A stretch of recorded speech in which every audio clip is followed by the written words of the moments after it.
ഇതൊക്കെ മദീനത്ത് പോകുമ്പോൾ ഓർക്കണം. ഹൃദയം കൊണ്ട് പോയിട്ട് വരണം. ശരീരം കൊണ്ട് പോയി വരാൻ ആർക്കാ സാധിക്കാത്തത്? പണമുള്ള ഏത് മുതലാളിക്കും പോയി വന്നൂടെ? പക്ഷേ കൽബ് കൊണ്ട് പോയി വരണം.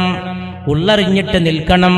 ഉള്ളറിഞ്ഞിട്ട് കഅബയെ തവാഫ് ചെയ്യണം. കഅബക്ക് തവാഫ് ചെയ്യുന്നവർക്ക് പ്രതിഫലം, കഅബയുടെ അടുത്ത് നിസ്കരിക്കുന്നവർക്ക് വേറെ പ്രതിഫലം, കഅബ വെറുതെ കണ്ണുകൊണ്ട് നോക്കി നിൽക്കുന്നവർക്കും അല്ലാഹു പ്രതിഫലം ചെയ്യുമെന്ന് പരിശുദ്ധ മുഹമ്മദ് മുസ്തഫ.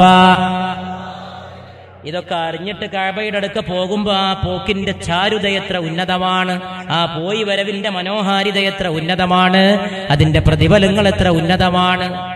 മൗനമായിട്ട് നിൽക്കണം. പറയേണ്ട പോലെ പറയണം, ചൊല്ലേണ്ട പോലെ ചൊല്ലണം. അള്ളാഹുവിനെ ഓർത്ത് വിതുമ്പണം. അള്ളാഹുവിനുള്ള പ്രാർത്ഥനകളാൽ നെഞ്ചുരുകണം. ആകാശങ്ങൾക്ക് മീതെ ഒരു തമ്പുരാൻ, ഉത്തരം ചെയ്യുന്ന ഒരു തമ്പുരാൻ, താഴെ അവന്റെ നിസ്സാരക്കാരനായ ദാസനായ ഒരടിമ. ഈ അടിമക്കും ഉടമക്കുമിടയിൽ വിഘ്നങ്ങളില്ല.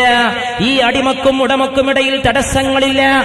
തൗഹീദിന്റെ മാധുര്യമേ, ഹുബ്ബുൻ നബിയുടെ സുഗന്ധമേ, സല്ലല്ലാഹു അലാ മുഹമ്മദ് സല്ലല്ലാഹു അലൈഹി വസല്ലം.